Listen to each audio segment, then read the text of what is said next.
Hey everybody, welcome to the Pop Culture News here on The Experience. Lots going on. There was a big stuff going up from Brazil having to do with Marvel. DC's making news. It's a pretty big day, so let's jump right in, shall we? Now, with the buzz about the Penguin just going strong into the finale, it's been gaining like 100,000 viewers every time it airs a new one. And of course, we just had the finale. Scoopers are posting like tidbits like crazy about the Batman 2 and other potential series in the work. But you should take those posts with like a truckload of salt, as the majority of them are just clickbait.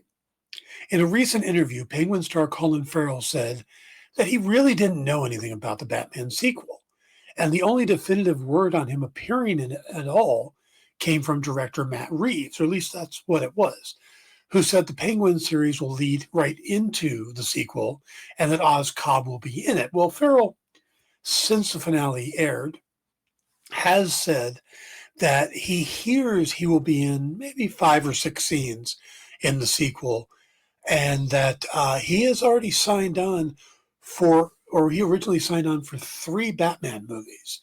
So it looks like he'll be around for part 2 and part 3 at this point. Now, Reeves also said that there are talks going on for other series they can do with HBO Max, but nothing officially has been announced. But there's been this new rumor floating around that, the last few days at least, that Barry Keoghan, who played Arkham Asylum / Joker in the Batman, would be getting his own series. Now, James Gunn has since come out and said, yeah, that's not in the works. That's not happening. So don't believe that to be going on. At least that's not what's moving forward. Reeves has been very straightforward by the fact that they're just in preliminary talks. He did, in recent interviews, say that maybe a Penguin season 2, if they can do the right story. Farrell said he would come back for a season 2 if it's the right story. So we will see how that progresses. All right, moving on to, some disappointment. Could you imagine getting the opportunity to audition for both Batman and Superman and not getting either of them? That's what Nicholas Hoult went through before being cast as Lex Luthor in the upcoming Superman movie.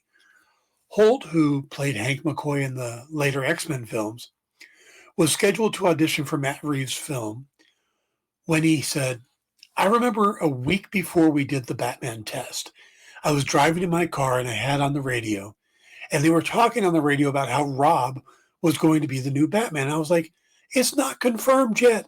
I'm auditioning next week. Like, give me a chance. Now, Holt talked about the emotional experience while he was a guest on the Happy, Sad, Confused podcast. He said, your imagination doesn't know. You are aware on a practical level. I know I'm auditioning against Rob. He means Robert Pattinson. And Rob is fantastic in that movie, and then he was the right choice, but you get excited by the prospect. Matt Reeves is a fantastic director, and the script, it's a cool movie. I want to be part of it. It's a brilliant character. There's this weird period before you can get to the acceptance and then see the movie and be like, yeah, that was the right choice. You go through this period of, what could have I done different? Why not me? You run through all those things. Now, Holt would then audition for and lose out to David Corenswet on the role of Superman for James Gunn. But Gunn was aware of the situation and what Holt had gone through. Holt said, James Gunn is such a fantastic director, and I was so excited by what he was building at DC. When we spoke, because they knew I'd been through the Batman process, they didn't want me to necessarily have to go through that again. That was very kind of them. There was an element of them being like, we like you as an actor. We want you in this world. And of course, now he's playing Lex Luthor. So if you can't be the hero, be the villain, right? Now, shifting gears over to Dune, talking on his own podcast a few weeks ago, director Quentin Tarantino said that he had no interest in watching Denis Villeneuve's new Dune adaptation. And used them as an example of Hollywood's constant remaking of films to kind of mitigate financial risk. You have a built-in audience already who likes the property. Well, he said, I saw David Lynch's original adaptation of Dune a couple of times. I don't need to see the story again. I don't need to see spice worms. I don't need to see a movie that says the word spice so dramatically.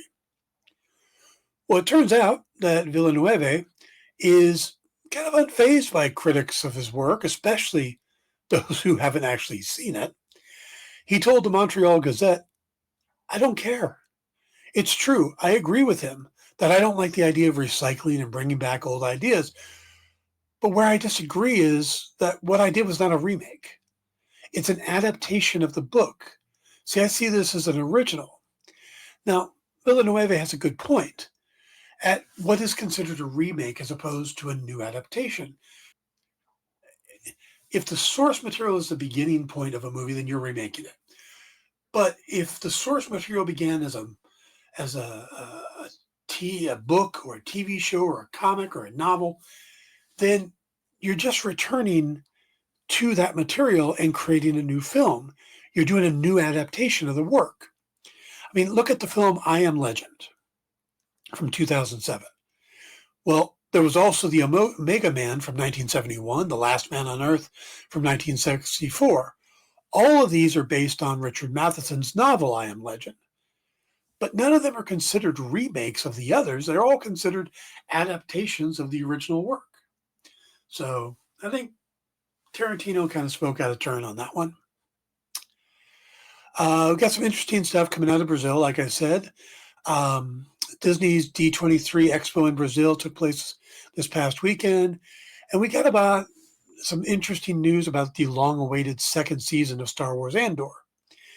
Now, the Diego Luna-led spinoff, which tells the story of Cassian Andor prior to the events of Rogue One, it was extremely well received by fans and who have been kind of eagerly awaiting the planned second season.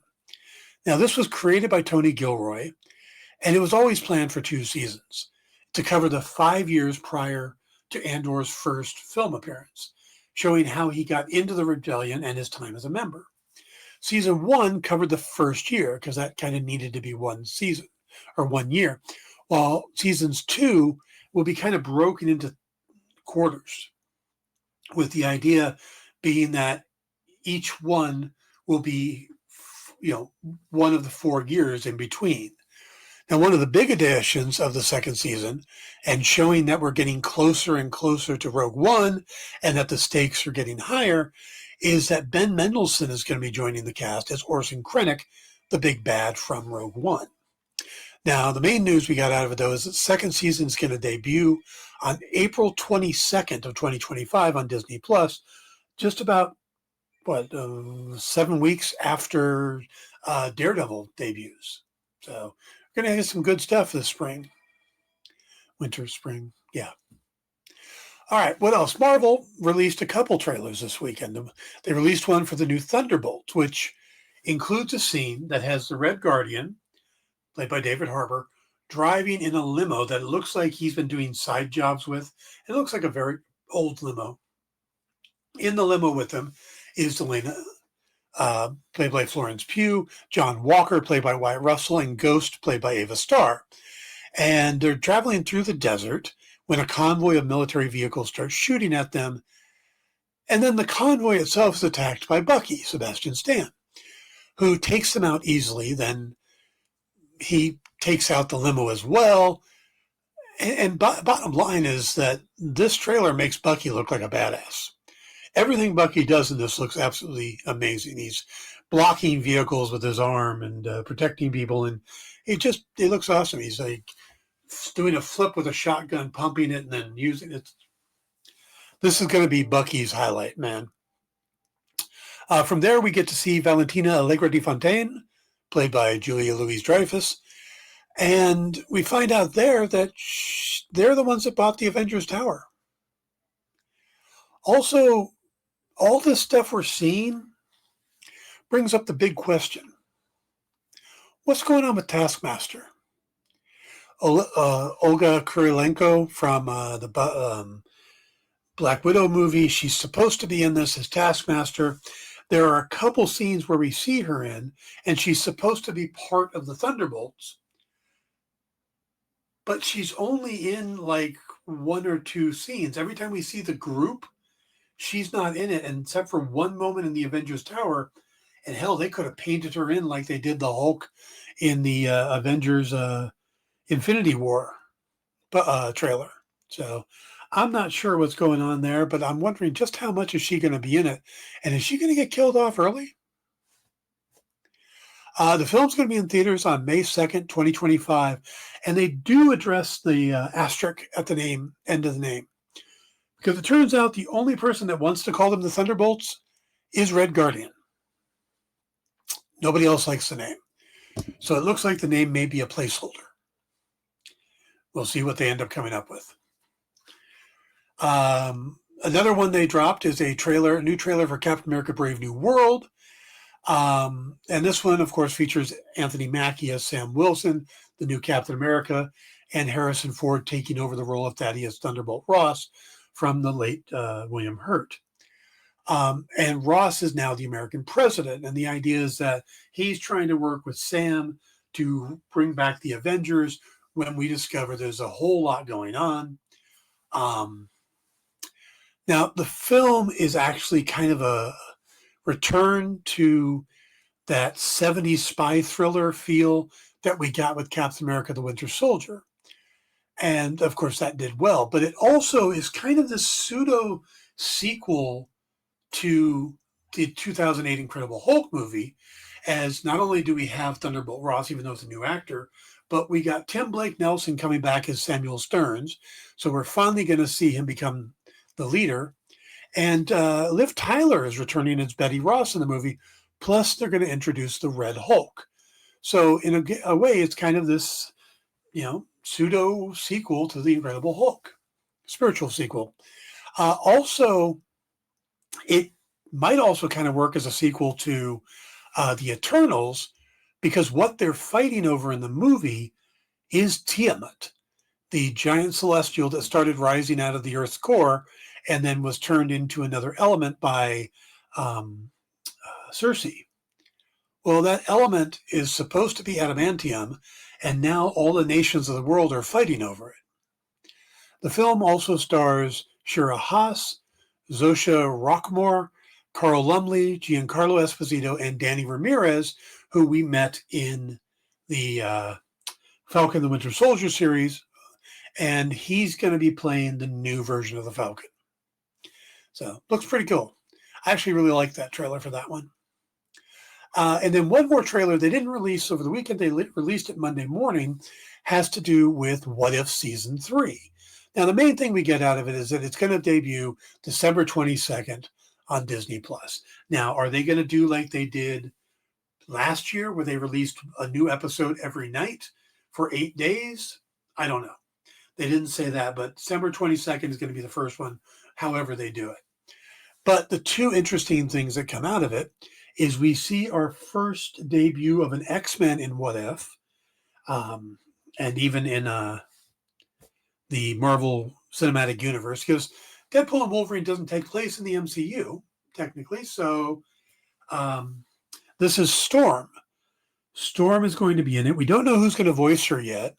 So we have no idea if it's going to be the same person who becomes Storm in the films, or if it just is a one-off.